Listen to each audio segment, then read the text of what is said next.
প্রত্যেক দিন তোমাদের সাথে কেকের ভিডিওগুলো শেয়ার করতে আমার তো কিন্তু খুবই ভালো লাগে, কারণ কেক বানানোটা আমার কাছে খুব পছন্দের একটা কাজ।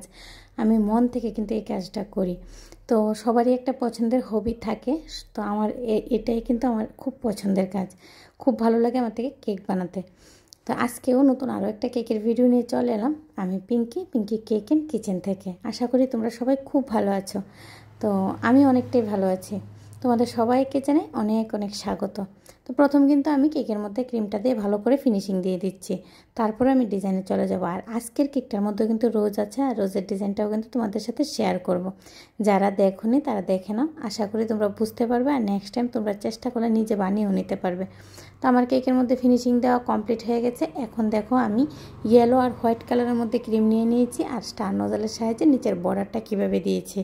আশা করি সমস্যা হবে না বুঝতে।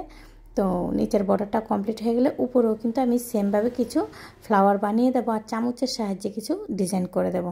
হাফ কেকটা কিন্তু আমি এইভাবেই রাখবো। তারপরে কিন্তু আমি রোজের ডিজাইনে চলে যাব। আমার কেক বানানো যদি তোমাদের থেকে ভালো লাগে, আর নেক্সট টাইম যদি এইভাবেই কেকের ভিডিওগুলো দেখতে চাও, কিছু শিখতে পারো, অবশ্যই যারা এখনও সাবস্ক্রাইব করোনি চ্যানেলটাকে সাবস্ক্রাইব করে দেবে, আর পাশে থাকা বেল আইকনে ক্লিক করে দেবে। তাহলে যখনই আমি কেকের ভিডিওগুলো আপলোড করব সর্বপ্রথম তোমাদের কাছে এসে পৌঁছাবে।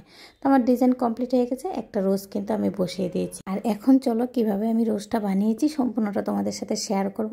দেখো একদমই ইজি। আমি কিন্তু এই রোজটা রোজ নোজল দিয়ে বানিয়েছি, আর মিডিয়াম সাইজের রোজ নোজল নিয়েছি। তোমরা চাইলে ছোট বড় সাইজের রোজাল নিয়ে নিতে পারো, আর রোজটাকে ছোট বড় সাইজের করে নিতে পারো, সমস্যা নেই এতে। আর সাইডেও কিন্তু আমি কিছু ছোট্ট ছোট্ট রোজ বসিয়ে দিলাম, দেখতে আরও অনেকটা বেশি ভালো লাগবে। আর কিছু পাতা দিয়ে বাটের ওপরটা লাগিয়ে কেকের ডিজাইনটা কমপ্লিট করবো। আজকের মতো এই পর্যন্তই। নেক্সট টাইম নতুন আরও একটা ভিডিও নিয়ে আবারও দেখা হবে। সবাই খুব ভালো থেকো। রাধে রাধে ফ্রেন্ডস।